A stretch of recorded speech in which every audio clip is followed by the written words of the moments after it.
नमस्कार साथियों, स्वागत है आप सभी का आपके अपने YouTube चैनल डीएस एकेडमी में। मैं डॉक्टर सुदेश कांत तेजा आपके लिए लेकर चल रही हूँ टीजीटी पीजीटी हिंदी का संपूर्ण क्रैश कोर्स, वो भी निःशुल्क। अगर आप चैनल पर नए हैं तो चैनल को सब्सक्राइब कीजिए। आपने चैनल सब्सक्राइब कर रखा है, आपको वीडियोज़ अच्छी लग रही हैं तो जितना हो ज़्यादा से ज़्यादा दोस्तों में शेयर कीजिए। जो भी आपके पास पब्लिकली प्लेटफॉर्म है आप उस पर शेयर कर सकते हैं।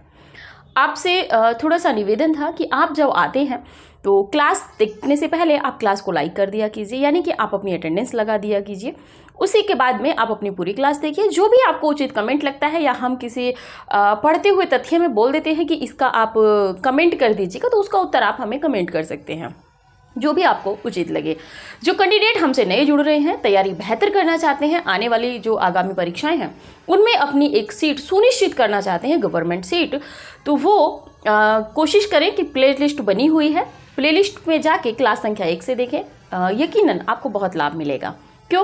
क्योंकि हमने क्रमबद्ध रूप में आपको क्लासेस दी हैं। आपका कोई भी टॉपिक, आपका कोई भी तथ्य छूटा नहीं है।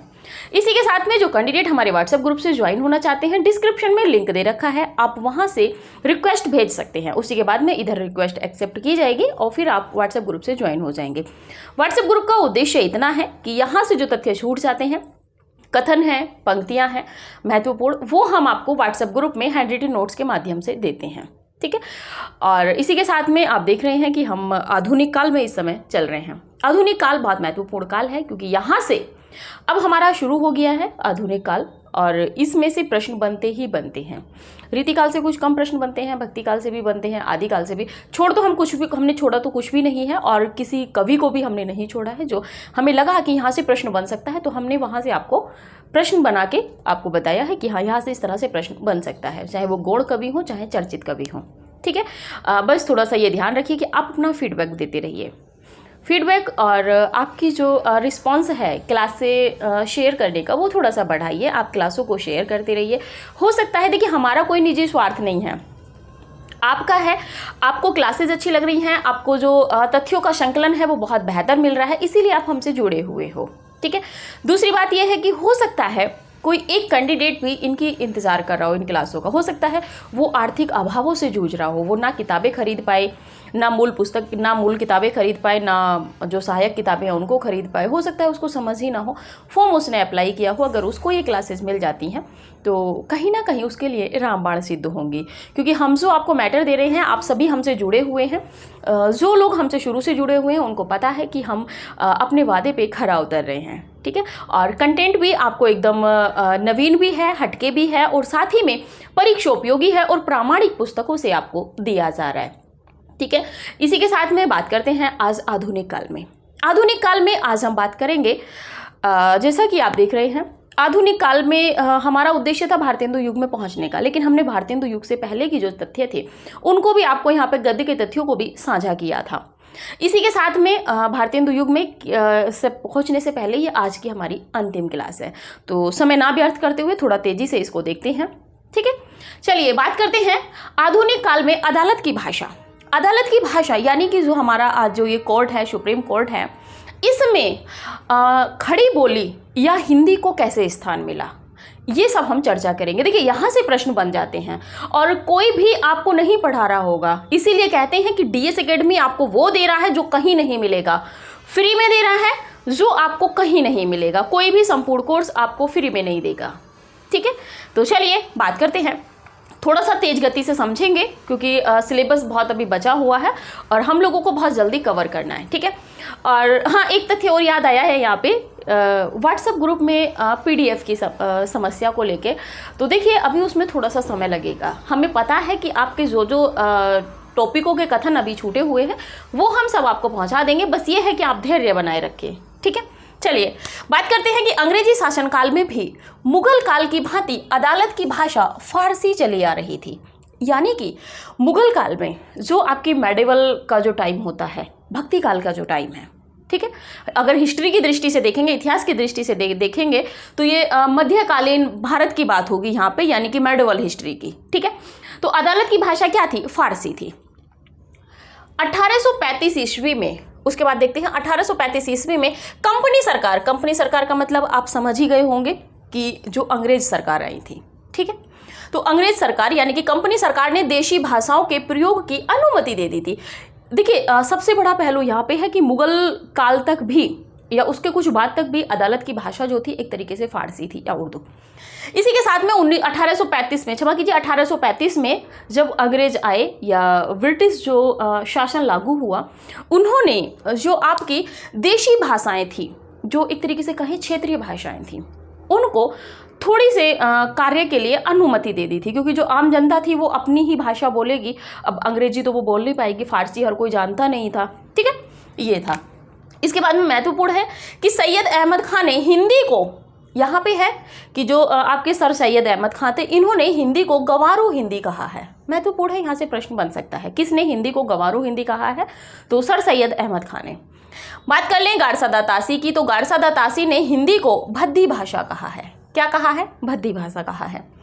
1837 में बात हो रही थी, 1835 में देशी भाषाओं को अनुमति दे दी गई थी, लेकिन 1837 ईस्वी में सांप्रदायिक आग्रहवश, यानी कि सांप्रदायिक जो समूह थे, जो जनता थी, उनके आग्रह, उनके निवेदन के अनुसार आग्रहवश उर्दू को संयुक्त प्रांत की अदालती भाषा बना दिया गया। इससे पहले फारसी थी, फारसी के बाद में 1835 में अनुमति दी गई थी क्षेत्रीय भाषाओं की, और 37 में आके यहाँ पे दिया गया कि आप क्या कहते हैं, अदालत की भाषा क्या हो गई थी? उर्दू हो गई थी संयुक्त रूप से।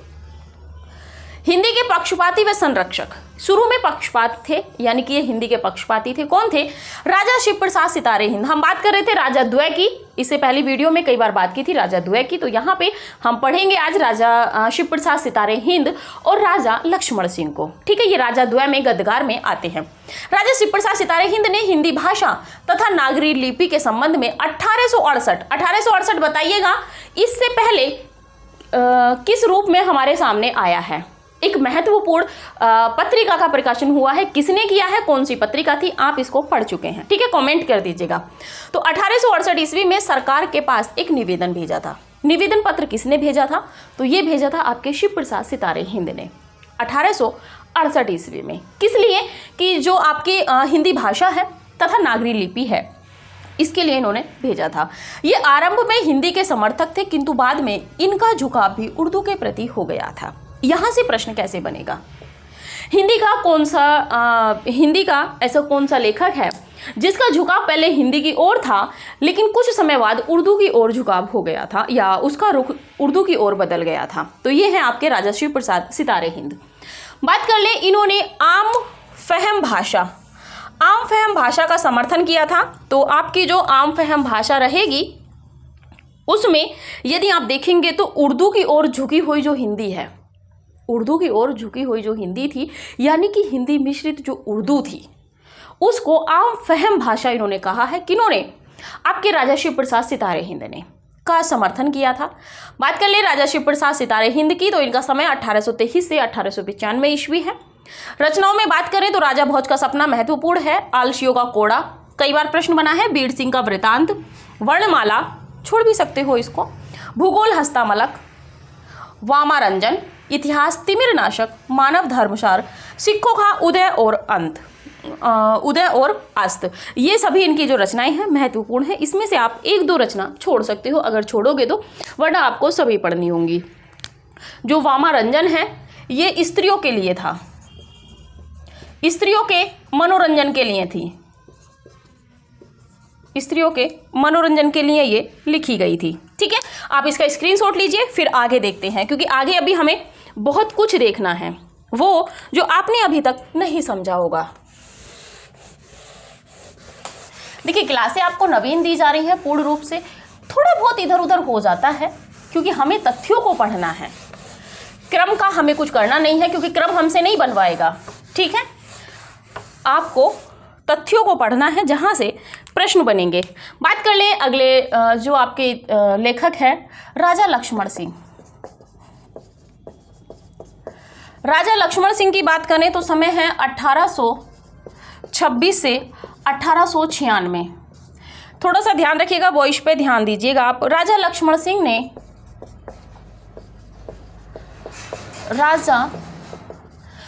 सिंह ने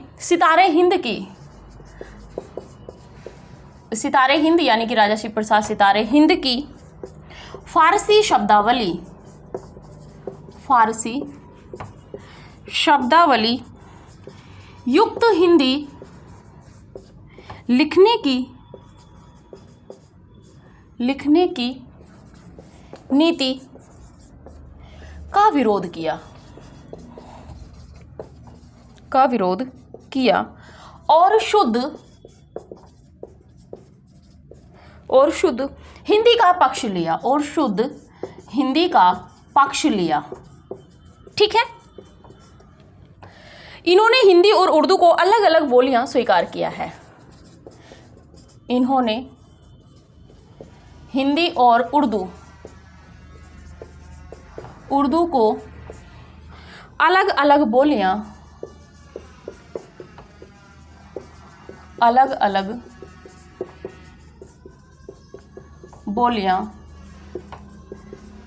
स्वीकार किया है।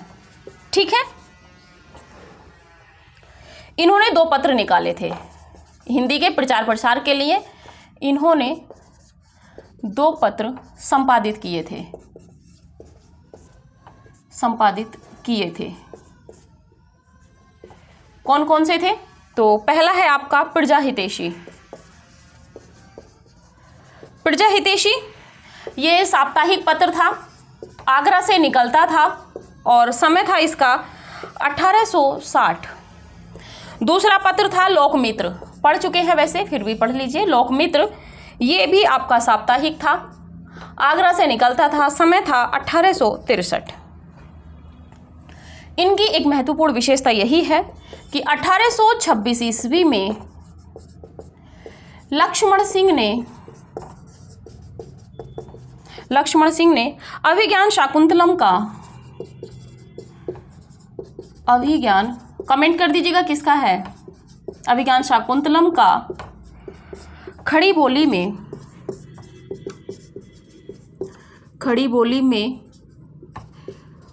पद्यबद्ध अनुवाद किया। हम बार बार कह रहे हैं वॉइस पे ध्यान दीजिएगा, ये ना मैसेज कीजिएगा। और साथ में इनका थोड़ा सा नोट कर लीजिएगा कि इन्होंने रघुवंश और मेघदूत का भी अनुवाद किया था। और मेघदूत का किस में अनुवाद किया था? तो ब्रज भाषा में। ठीक है, ब्रज भाषा में अनुवाद किया। हैंड राइटिंग पे और वॉइस पे ना जाइएगा, वॉइस पे ध्यान दीजिएगा। बात कर लेते हैं यहीं पे श्रद्धाराम फुल्लोरी, आगे भी पढ़ेंगे इनको, लेकिन फिर से देख लेते हैं श्रद्धाराम फुल्लोरी। यहीं पे आपको लग रहा होगा मैडम बड़ा उल्टा लेके जा रही हैं। पंजाब निवासी, कहाँ के थे ये? तो पंजाब निवासी थे। रचनाएं हैं इनकी रचनाएं हैं भाग्यवती, महत्वपूर्ण है। दूसरे नंबर पे है सत्यामृत, पढ़ेंगे इनको हम श्रद्धाराम फुल्लोरी को बाद में। सत्यामृत प्रभा,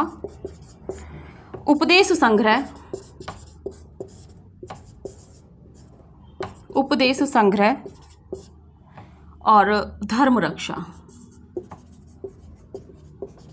आप स्क्रीनशॉट लीजिए, इसके बाद आगे समझाते हैं।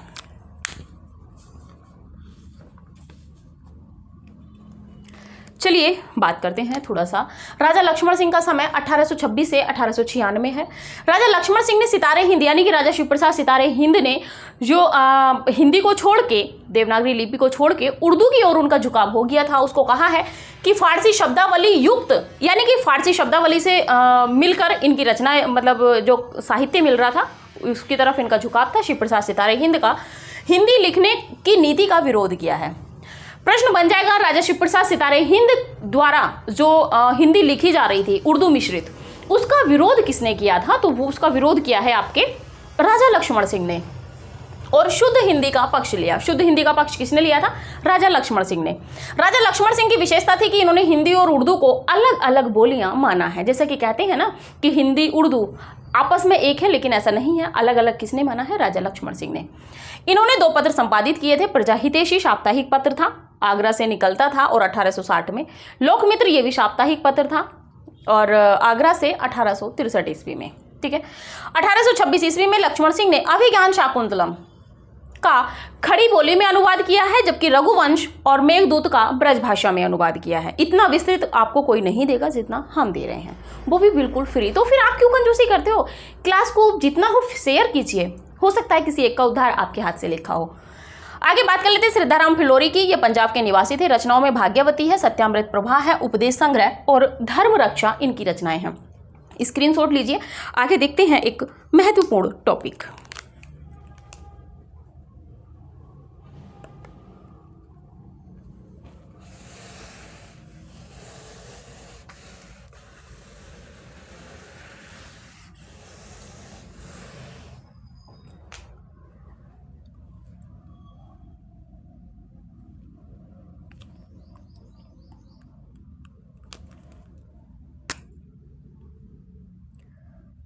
आगे आप हेडिंग डालिएगा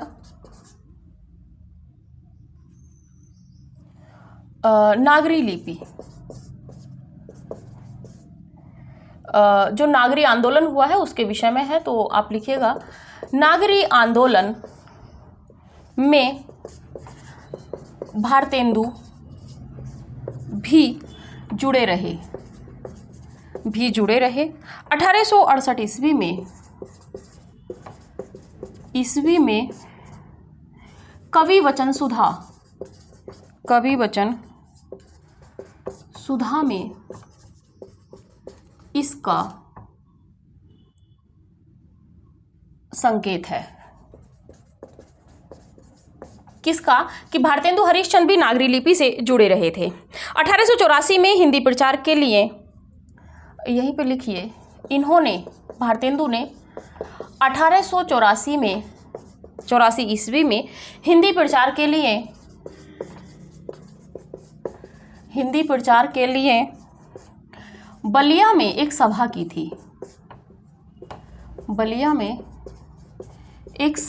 थी।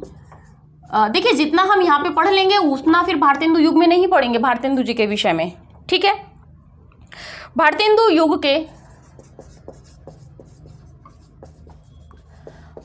युग के ही बाबू तोताराम वर्मा कहाँ के थे? अलीगढ़। ने भाषा संवर्धनी सभा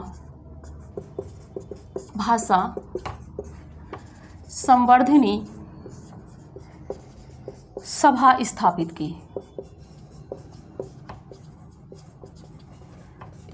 की थी। प्रताप नारायण मिश्र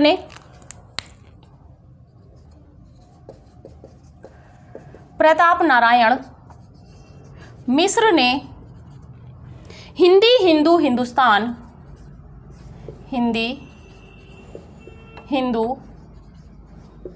हिंदुस्तान का नारा बुलंद किया था। आज हाथ प्रॉब्लम कर रहा है। बुलंद किया था। बात कर लेते हैं 1893 ईस्वी में नागरी प्रचारणी, जब पत्रकारिता पढ़ेंगे तब भी हम इसको पढ़ेंगे, नागरी प्रचारणी सभा काशी की स्थापना हुई। इसके संस्थापक सदस्य कौन कौन थे? तो पहले नंबर पे आएंगे आपके श्याम सुंदर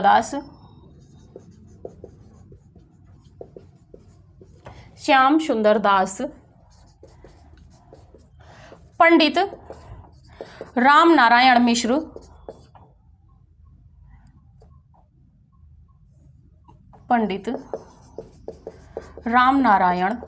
मिश्र और ठाकुर शिव कुमार थे। ट्रिक में देखेंगे तो राम श्याम शिव आप इसको कर सकते हैं। ठीक है, और नागरी प्रचार के लिए, नागरी लिपि का जो प्रचार, नागरी प्रचार के लिए सर्वाधिक जो त्याग दिया है, तो सर्वाधिक त्याग पंडित गौरी दत्त शुक्ल ने दिया है, शुक्ल ने किया है। और ये किस युग के हैं? तो ये हैं द्विवेदी युग के। ठीक है। लोग इन्हें नमस्कार में, गौरी दत्त में ही लिखिएगा, लोग इन्हें, इसी स्लॉट पे लेना है, लोग इन्हें नमस्कार में, जब इनको कोई मिलता था तो नमस्कार की जगह क्या कहते थे? लोग इन्हें नमस्कार में जय नागरी कहते थे। ठीक है, ये था। आगे बात कर लेते हैं नागरी प्रचारणी सभा की। नागरी प्रचारणी सभा की स्थापना के 3 वर्ष बाद यानी कि 1896 ईस्वी में क्या हुआ था?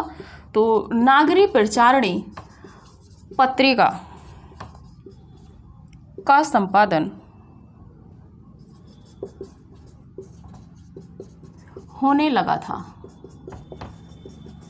ठीक है, आगे बात कर लेते हैं।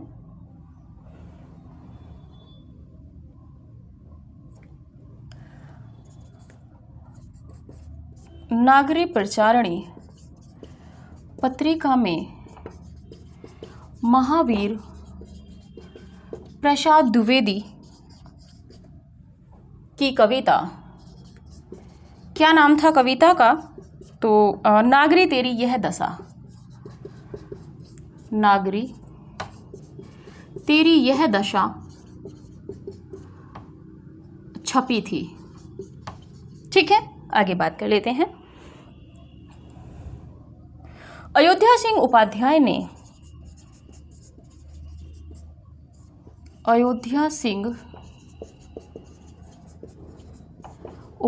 ने ब्रज भाषा के स्थान पर खड़ी बोली का प्रयोग किया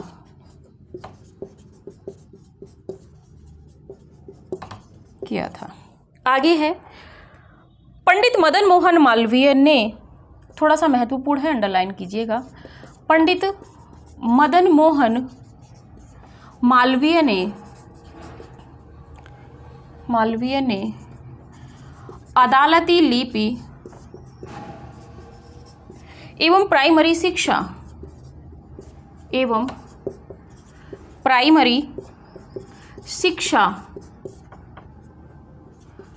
ग्रंथ लिखकर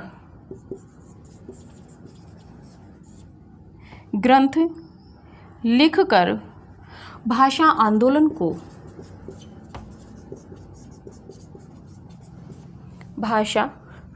आंदोलन को आगे बढ़ाया।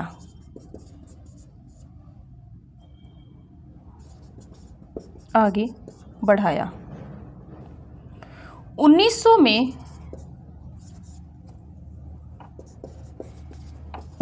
में सरकार द्वारा कचहरियों में नागरी भाषा की 1900 में सरकार द्वारा कचहरियों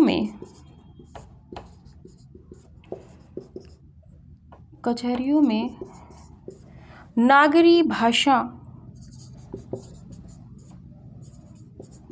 के प्रवेश की घोषणा कर दी गई। ये छूट गया था, इसीलिए यहाँ पे दिया है कर दी गई, क्योंकि हमें कोई टॉपिक आपका छोड़ना नहीं था। और जैसा कि आप जानते हैं, जगन्नाथ दास रत्नाकर ने खड़ी बोली के जो समर्थक हैं उनको हठी एवं मूर्ख कहा है, क्योंकि ये ब्रज भाषा के कवि हैं, जगन्नाथ दास रत्नाकर। ठीक है, तो बात कर लेते हैं नागरी आंदोलन में भारतेंदु भी जुड़े हुए थे। ये जो आपका नागरी लिपि का जो आंदोलन चल रहा था, खड़ी बोली का, इसके आंदोलन में आपके भारतेंदु जुड़े हुए थे। पता चलता है साक्ष्य कहाँ से मिलते हैं? 1868 में इनकी पत्रिका आई थी कवि वचन सुधा, उससे पता चलता है। 1884 में इन्होंने हिंदी प्रचार के लिए एक सभा की थी। कहाँ पे? बलिया में भाषण। इसका जो भाषण है बलिया वाले का, ये कई उसमें मिलता है, जैसा कि आप देखेंगे कालचक्र में भी 1873 में जो एक इनका निबंध है उसमें भी इसका व्याख्यान किया गया है, हिंदी नए चाल में ढली। ठीक है, बात कर लेते हैं भारतेंदु युग के ही एक लेखक हैं बाबू तोताराम वर्मा, अलीगढ़ के हैं। इन्होंने क्या कहते हैं आपके भाषा संवर्धनी सभा की स्थापना की थी। भाषा संवर्धनी सभा की स्थापना किसने की थी? तो बाबू तोताराम वर्मा। प्रताप नारायण मिश्र ने हिंदी हिंदू हिंदुस्तान का नारा बुलंद किया था। ठीक है, इसके बाद में है 1893 ईस्वी में नागरी प्रचारणी सभा काशी की स्थापना हुई थी। संस्थापक में है राम श्याम सिप, यानी कि आपके राम नारायण मिश्र, श्याम सुंदर दास और ठाकुर शिव कुमार। जल्दी में गलत भी लिखा गया। बात कर लेते हैं नागरी प्रचार के लिए सर्वाधिक जो त्याग दिया है वो दिया है पंडित गौरीदत्त शुक्ल ने। इन्होंने अपनी पूरी जो इनकी संपत्ति थी, हरियाणा के थे, इनकी जो भी संपत्ति थी इन्होंने नागरी के योगदान में दे दी थी। ठीक है, लोग इन्हें नमस्कार में जय नागरी कहते थे। प्रश्न बन जाएगा, नागरी से संबंधित किस लेखक को लोग जय नागरी कहते थे? तो आपके गौरीदत्त शुक्ल रहेंगे। नागरी प्रचारणी सभा की स्थापना के 3 वर्ष बाद ही 1896 ईस्वी में नागरी प्रचारणी जो सभा की स्थापना हुई थी काशी में, तो 1893 में थी, और ठीक 3 वर्ष बाद 1896 ईस्वी में यहाँ से पत्रिका निकली। कौन सी? नागरी प्रचारणी पत्रिका। अपने में बहुत महत्वपूर्ण पत्रिका है, जैसे सरस्वती है वैसे ही नागरी प्रचारणी पत्रिका भी है। ठीक है, तो नागरी प्रचारणी पत्रिका का संपादन होने लगा था। नागरी प्रचारणी पत्रिका में शॉर्ट में लिखा है किसकी? महावीर प्रसाद द्विवेदी जी की एक कविता छपी थी, नाम था उसका नागरी तेरी यह दशा। एक तरीके से निबंधात्मक कविता थी ये, लेकिन ये प्रकाशित हुई थी किससे? नागरी प्रचारणी पत्रिका से। बात कर लेते हैं, अयोध्या सिंह उपाध्याय ने ब्रजभाषा के स्थान पर खड़ी बोली का प्रयोग किया था। अयोध्या सिंह उपाध्याय हरिओद ने किसके स्थान पर? तो ब्रजभाषा के स्थान पर खड़ी बोली को स्थान दिया था। पंडित मदन मोहन मालवीय आप जानते होंगे, BHU से संबंधित है पंडित मदन मोहन मालवीय। हिंदी में इनका अपना बहुत बड़ा योगदान है, और उससे भी बड़ा योगदान है इनका नागरी को यानी कि खड़ी बोली को अदालत की भाषा बनवाने में। ठीक है, तो पंडित मदन मोहन मालवीय ने अदालती लिपि एवं प्राइमरी शिक्षा, क्या ग्रंथ है इनका? अदालती लिपि एवं प्राइमरी शिक्षा। लिखित पे ना जाइएगा, मौखिक पे जाइएगा, हम बार बार कह रहे हैं। अदालती लिपि एवं प्राइमरी शिक्षा ग्रंथ लिखकर भाषा आंदोलन, जो आपका नागरी या खड़ी बोली का जो आंदोलन था, भाषा आंदोलन को आगे बढ़ाया। और इन्हीं का श्रेय था कि 1900 में सरकार द्वारा कचहरियों में नागरी भाषा के प्रवेश की घोषणा कर दी गई। यानी कि 1900 के बाद में आपकी जो खड़ी बोली है, जो नागरी लिपि है, देवनागरी लिपि, इसका प्रयोग आपके अदालतों में होने लगा था, जो आज भी होता है। ठीक है, और कहें तो उत्तर प्रदेश की तो राजकीय भाषा ही हिंदी है। ठीक है, आप इसका स्क्रीनशॉट लीजिए एक बार।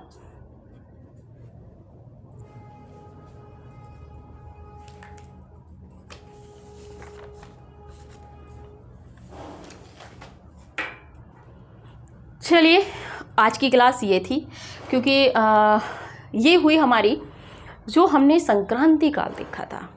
ठीक है, संक्रांति काल में हमने देखा था, और इसका जो बीच का दायरा था ये यहाँ पे हमारा समाप्त हुआ। अब इसी के साथ में हम अगली क्लास में जिस क्लास का आप सभी को बेसब्री से इंतज़ार था वो है भारतेंदु युग। आप सभी को इंतज़ार है ना भारतेंदु युग का, कि कब भारतेंदु युग में पहुँचेंगे, कब भारतेंदु जी को पढ़ेंगे, कब उनके नाटकों को मैम पढ़ाएंगी, कब उपन्यास, निबंध, बाकी सबसे हम परिचित होंगे। तो ये इंतज़ार अब समाप्त हो रहा है, क्योंकि इससे जो अगली क्लास है, बस इतना और इंतज़ार कीजिए, इससे जो अगली क्लास है वो आपकी भारतेंदु युग में हम प्रवेश करेंगे। पहले हम देखेंगे भारतेंदु युग का समय, उसका नामकरण, उनकी जो विशेषताएं रहेंगी, एक क्लास में हम वो देखेंगे। उसके बाद में भारतेंदु के काव्य से, साहित्य से हम परिचित होंगे, भारतेंदु जी से भी। और जैसा कि आप अभी तक देखते हुए आ रहे हैं सारी क्लासों को, कि आपकी जो सारी क्लासेज हैं वो एक नवीन तथ्यों के साथ में हम आपको दे रहे हैं, इतना विस्तृत कि कहीं नहीं मिल रहा होगा। तो आप कंजूसी ना कीजिए, जितना हो आइए, क्लास को लाइक कीजिए, पूरी क्लास देखिए, उसके बाद में जो उचित लगे वो आप कमेंट कीजिए। क्लास को शेयर करना ना भूलिए, जितना हो क्लास को ज़्यादा से ज़्यादा शेयर कीजिए। हो सकता है किसी एक को इन क्लासों का इंतज़ार हो। देखिए हमारा जो उद्देश्य था, हमारा उद्देश्य था निःशुल्क आपको एक पूरा कोर्स देने का, और वही हम देते हुए चल रहे हैं। इसी के साथ में आप भी थोड़ा सा सहयोग कीजिए। हम तो अपना कर्म कर ही रहे हैं, हम तो आपको क्लासेस दे ही रहे हैं। तो अगर किसी ऐसे व्यक्ति के पास ये क्लास पहुंच जाती है जिसको वास्तविकता में इसकी बहुत ज़रूरत है, वो आर्थिक अभावों से जूझ रहा है, उस तक अगर ये क्लास पहुंच जाती है और वो समय से क्लास को देखकर अपनी तैयारी बेहतर करके आगामी आने वाली परीक्षाओं में यदि अपनी एक सफलता सुनिश्चित कर लेता है, तो कहीं ना कहीं ये हमारे लिए बहुत सार्थक सिद्ध होगा कि हमारी जो कदम था, हमारी जो पहल थी, वो अच्छी रही, और उसके सहयोगी आप ही हैं। आप ही का सहयोग है तब हम भी आपको बिल्कुल नवीन और एक क्रम में सारा मैटर देते हुए चल रहे हैं। आप खुद देख रहे हैं 120, 21, 22, 23 क्लास हम देख चुके हैं, और अभी आधुनिक काल में हम प्रवेश किए हैं। तो सोचिए अभी आधुनिक काल में हम कितना जाएंगे। ठीक है, तो इसी के साथ में हाँ कुछ कमेंट आ रही थी ग्रामर की क्लास, व्याकरण की क्लास की, तो अभी आप धैर्य रखिए, जब तक साहित्य कंप्लीट नहीं होगा तब तक हम दूसरा टॉपिक नहीं उठाएंगे। इसीलिए आप पूर्ण रूप से चलते रहिए। क्लासों की संख्या बढ़ा दी गई है, 2 क्लासेज अभी आपके प्रतिदिन चल रही हैं। जैसे ही और थोड़ा सुधार होगा हम आपकी क्लासेस 3 कर देंगे। ठीक है, क्योंकि आपसे ज़्यादा हमें चिंता है आपके पाठ्यक्रम की, क्योंकि वादा किया है तो पूरा करेंगे, इरादा नहीं करेंगे, भुलाएंगे नहीं। ठीक है, तो चलिए अभी की क्लास यहीं तक रखते हैं, मिलते हैं अगली वीडियो में अगले नए तथ्य भारतेंदु युग के साथ में। आप इंतज़ार कीजिए, बड़े आनंद के साथ में क्लास लेके आ रहे हैं। तो ठीक है, तब तक के लिए नमस्कार।